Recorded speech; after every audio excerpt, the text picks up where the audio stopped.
నాకు చాలా పనులు ఉన్నాయి, నీ కోసం చదవడానికి రాలేదు. జితేంద్ర లోహిత్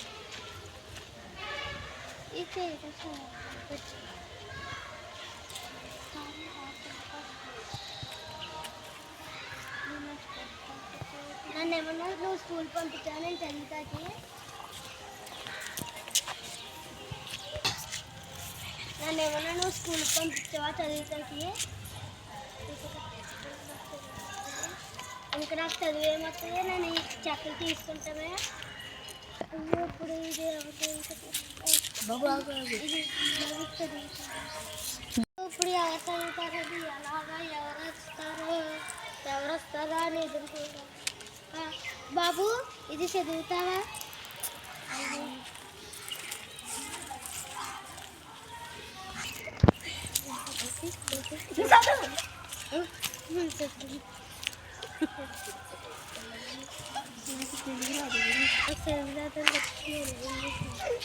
నాకు తెలుగు రాదు,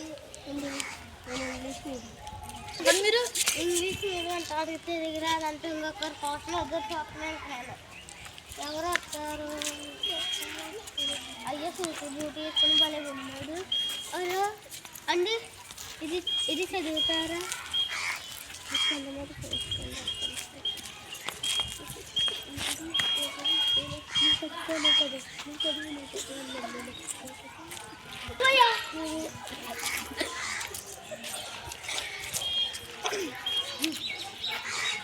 ఏంటి చదువుకుంటే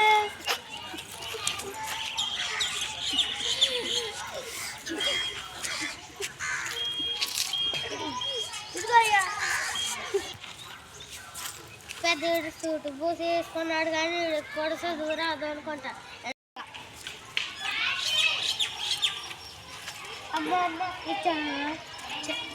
మీ అత్తగారు ఈ లెటర్ రాశారు. మీ ఆవిడ గారికి ఒంట్లో బాగాలేదంట, అందుకనే కొన్ని రోజులు అక్కడే ఉంటారంట, 2 రోజులు. నా తల్లి ఎంత బాగా చదివావమ్మా, చదువుకున్నావమ్మా. అన్నా నువ్వు కూడా మమ్మల్ని అలా చదివించండి, మేము కూడా ఎవరితో చదివించుకోక్కర్లేదు, మేమే చదివేది. ఆ అమ్మాయిలాగా బాగా చదివేదాన్ని, నువ్వు మమ్మల్ని చదివిస్తేనే కదా. సరే బిడ్డ ఈ టూరు పోయిరండి, బాగా చదువుకోండి. మీరు కూడా అంతే, ఎవరిని స్కూల్ మాడిపించకూడదు. మాలాగా అందరినీ చదువు రాకపోతే ఎలాగే ఉంటుంది. చూశారు కదా, అందరూ ఒక చదువుకున్న వ్యక్తి వచ్చినప్పుడు పోస్ట్ చదవమన్నారు. ఆ పోస్టు చదువుకోవడం వల్ల వచ్చింది, బాగా చదువుకుంటే. ఇంకొక వ్యక్తి మామూలుగా బాగా తయారయ్యి చదువుకున్న వాళ్ళ యాక్షన్ చేశాడు, కానీ చదువు అనేది వాళ్ళలో లేదు. ఇంకొక వ్యక్తి బట్టలు సూటు అన్నీ బాగానే ఉన్నాయి, కానీ అతనిలో కూడా చదువు లేదు. అలాగే ఒక తండ్రి 2 పిల్లల్ని చదువు మానిపించి ఇద్దరిని పనిపాటలో పెట్టడం వల్ల వాళ్ళిద్దరికి చదువు లేదు.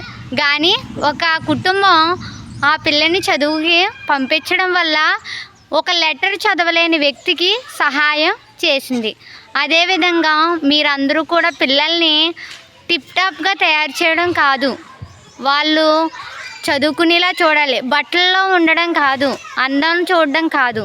ప్రతి ఒక్కరు బాగా చదువుకుంటేనే మంచి భవిష్యత్తు అనేది మన పిల్లలకు ఉంటుంది. కాబట్టి అందరూ బాగా చదువుకోవాలి.